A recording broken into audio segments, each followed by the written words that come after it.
According to supporters of the Deputy President and the UDA party, the very young, youthful UDA party, it is nothing, nothing is happening, nothing will come out of it. Some people are saying it is President Uhuru Kenyatta desperately trying to justify his failures as president. In my view, that is a very naive opinion, because it ignores the tribal factor in Kenyan politics. It ignores President Uhuru Kenyatta's current position as the Mudamaki of the House of Mumbi. Indeed, if I was to put it bluntly, Sagana 3 is not about the successes or failures of President Uhuru Kenyatta. No, it is about the future of the House of Mumbi, the future of the Mount Kenya region, period.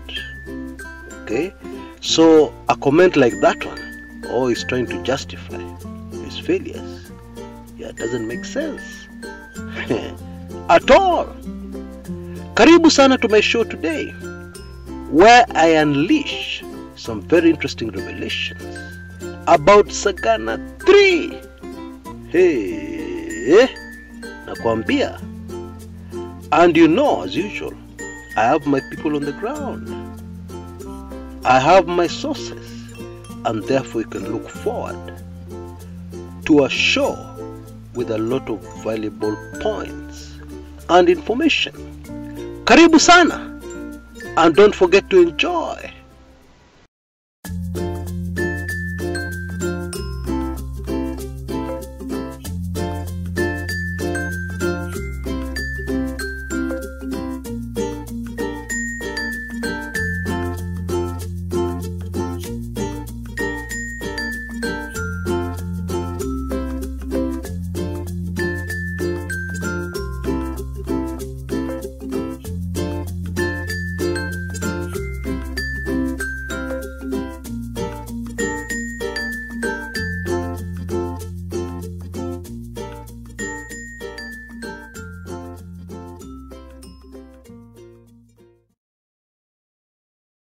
There is no doubt that the political temperatures in the country called Kenya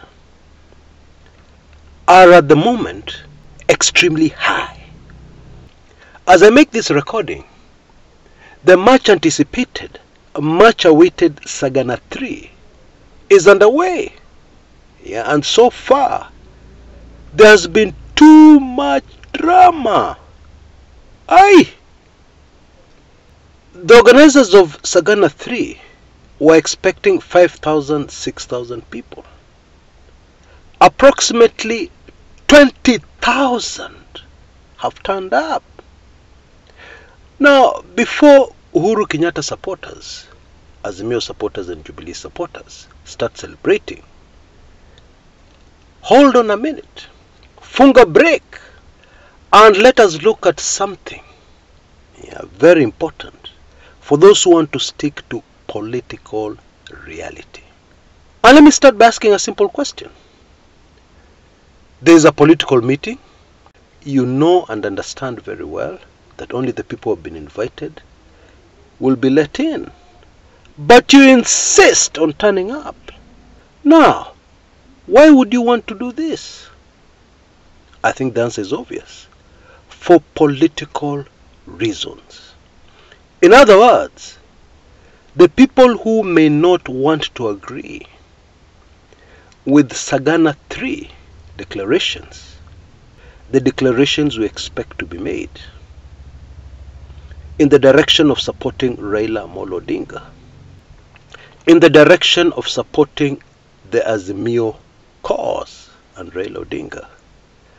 Those who are against that are the ones most likely to try and get crushed. Now, my latest information from the ground is that a few, not all, but a large chunk, estimates on the ground put it at about 2,000, have managed to force their way into the state lodge, Sagana, where Sagana 3 is unfolding. What does that mean? We should expect drama, political drama. Okay? Of course, it's very difficult to disrupt a meeting at a state lodge, a meeting of the president. But that's just a heads up. Expect anything. Now, there's something I want us to take a quick look at here so that we understand what is unfolding in its proper perspective. You will have noticed in the last few days that Team Ruto, Team Tangatanga, have made a very spirited attempt to start a new narrative.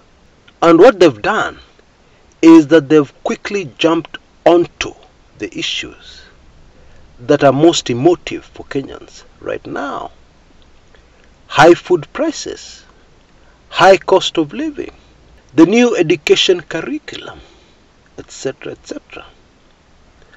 All this, the strategy here, which should be clear to all of us, the strategy has been to steal the narrative away from the Azimio meeting.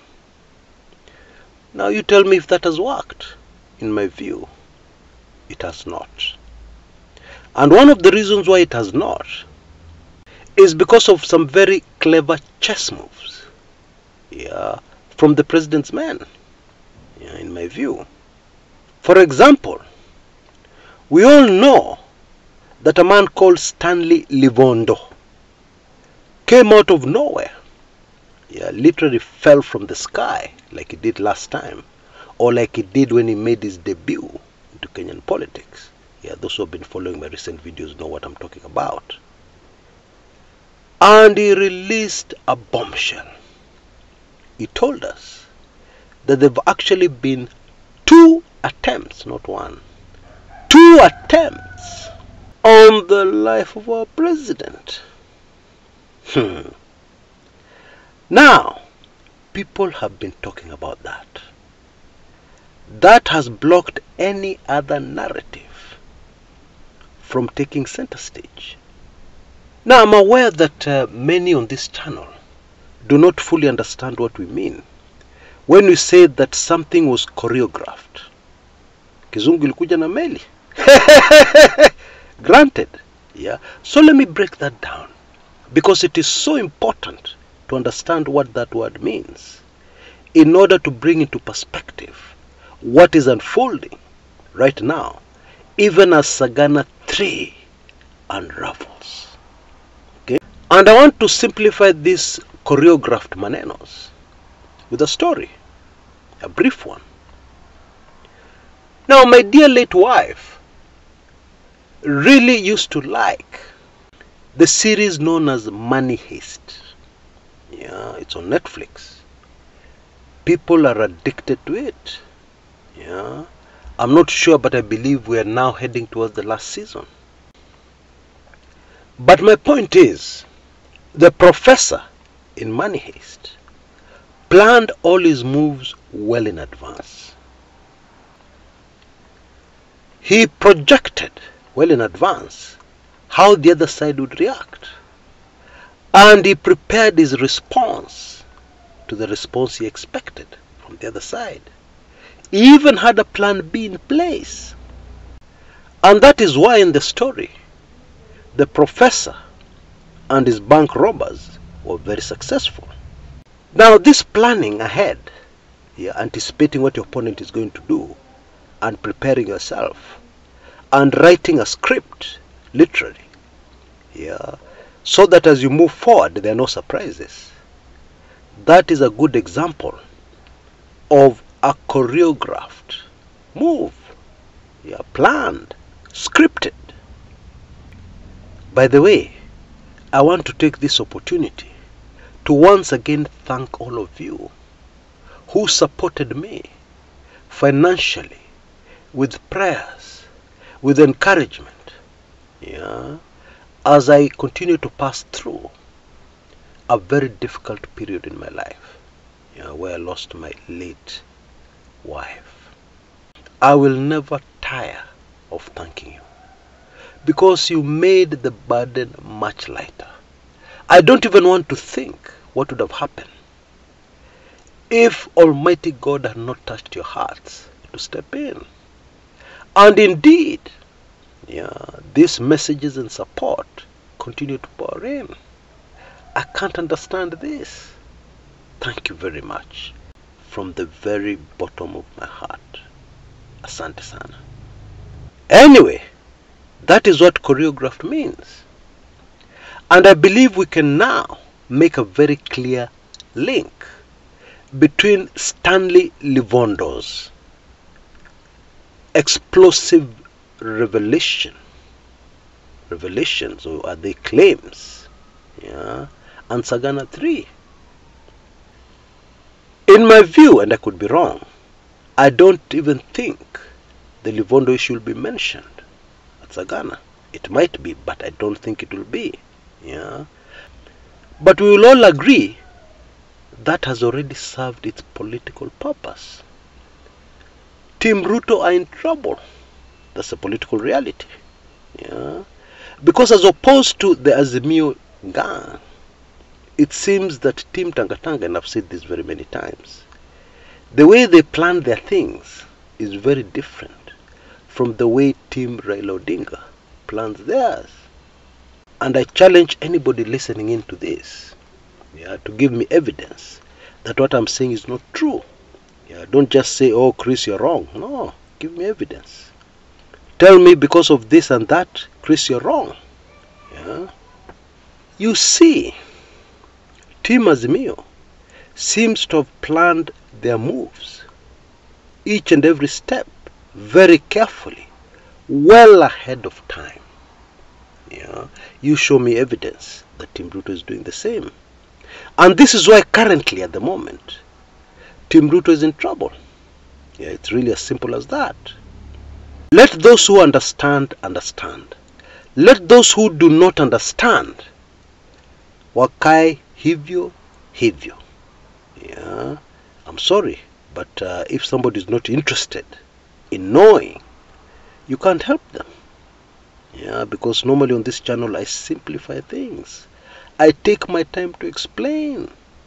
I give examples. And those who don't want to understand, tell me I'm wasting their time. Make brief videos, Chris. So that's what I mean. Let those who understand on both sides of the political divide understand. Let those who are in the dark, nobody has forced them to be in the dark. They have chosen that path themselves. Ni sawa. Let them remain there. Now, in my view, the most significant political statement, the most significant political realization that is now emerging from Sagana 3, because now we're heading closer to the elections, things are becoming clearer and clearer by the day. The very significant and indeed shocking thing that has come out is that Mount Kenya, the vast majority of people in Mount Kenya, are still solidly behind Uhuru Kenyatta. Now I appreciate the fact that very many people on this channel are new to politics, and there's nothing wrong with being new. The only thing is that you have to realize you're playing catch up and behave accordingly. Because when somebody is catching up, they behave in a certain way. They take time to drink in as much information as possible. They're in a hurry to get information, because they're playing catch up. Anyway, I appreciate the fact that most of us are new to politics. And as I've said, that is okay. Now, this is the very significant point to note here. We have had many instances in the past in Kenyan politics whereby a community murmurs and is against the leader of the community. Sometimes they even boo them. They talk a lot about what is wrong with their leadership. But when it comes to an election, everything changes. And those people line up almost to a man and vote for the leader of their community. We saw this in the Rift Valley in 1997, when Mwai Kibaki was very sure that he would get a huge chunk of votes in the Rift Valley because he was cheered while Moi was booed. Yeah. And we have seen it many, many other times all over the country. It is very clear to me right now that despite all the noise, all the hula baloo, all the drama in the Mount Kenya region, deep in their hearts, the Mount Kenyans still look up to Uhuru Kenyatta as their Mudhamaki, their leader. And we should expect this to be clearly reflected in voting patterns. Oh yes. And so whatever declarations are made in Sagana 3 are terribly important. Yeah. Yes, the Kikuyus don't follow instructions. But there is a huge difference between following instructions and acting for the survival, the betterment, the future of a community. And Sagana 3 is about the destiny of the House of Mumbi. Let me just leave it at that. Take it or leave it. Yeah, that is the brutal truth. I will of course do a fully detailed analysis of Sagana 3 later today. Yeah, as soon as it's over, I'll start working on that. Indeed, I've already started working on it. Yeah, so you can look forward to that. Until next time, this is Chris Kumekucha.